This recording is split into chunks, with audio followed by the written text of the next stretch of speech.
What exactly is the 1951 Convention and Protocol relating to the status of refugees, and what are its implications upon us in the modern day? To understand this document, we need to understand the mindset of the politicians at the time when it was created. This was barely 5 years after the end of World War II, which left the entire continent in tatters. And Germany in particular, a nation riddled with guilt for what it had done to itself and its neighbours, was willing to agree to anything in order to prevent the same thing ever happening again, understandably. What these leaders had overlooked was the obvious, that with the exception of a short period, World War II, European nations treat their citizens, their visitors, those who they choose to give asylum to, with the utmost respect, and they do not need the confines of an international agreement in order to do so, and they never have. However, in times of conflict, as we are seeing in Ukraine, even those who may be bound by agreements such as the Convention on Refugees or the ECHR will not abide by those rules anyway, because they are in the midst of conflict.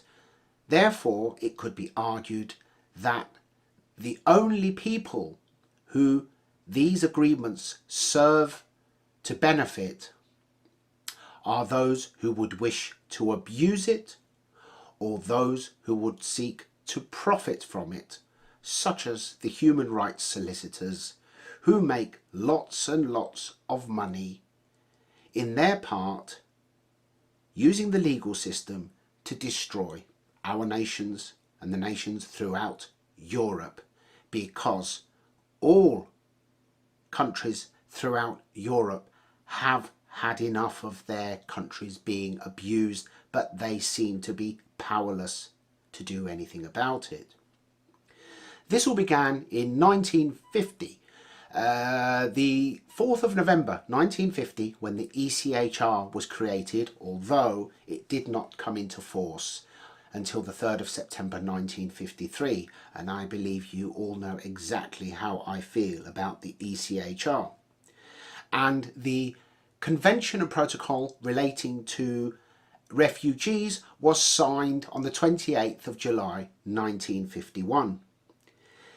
The red tape with regards to refugees was further increased in 2018 with the UN Global Compact on continued and sustained migration.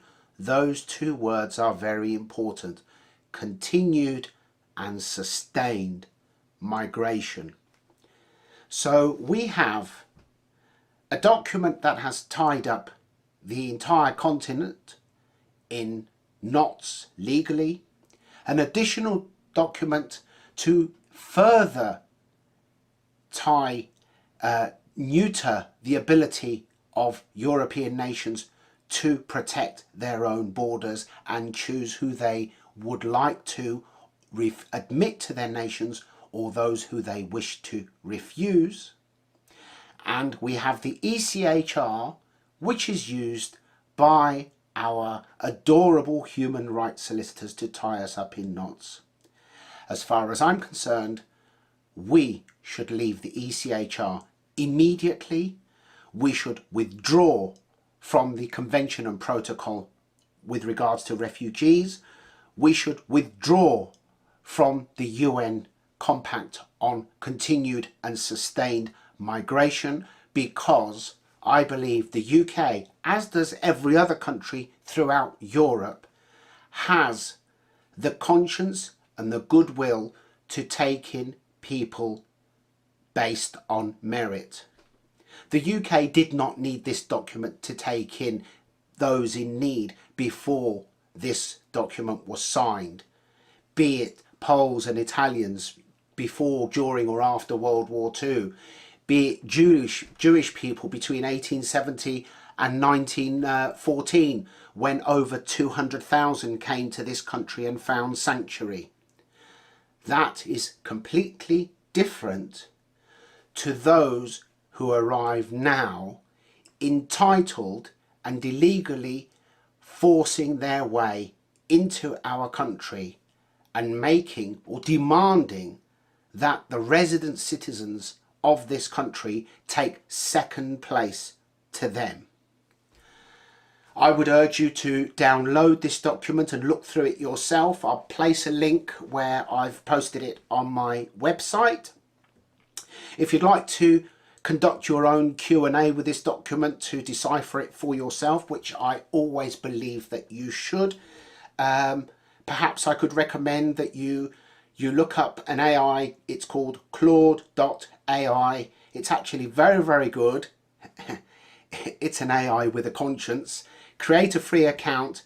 The good thing about Claude is you can upload documents. So you can simply upload the PDF and you can ask Claude to explain it to you. You can ask it questions and it will answer it so that you can draw your own conclusions, and perhaps you can see for yourself how ridiculous this agreement that we are signed up to really is.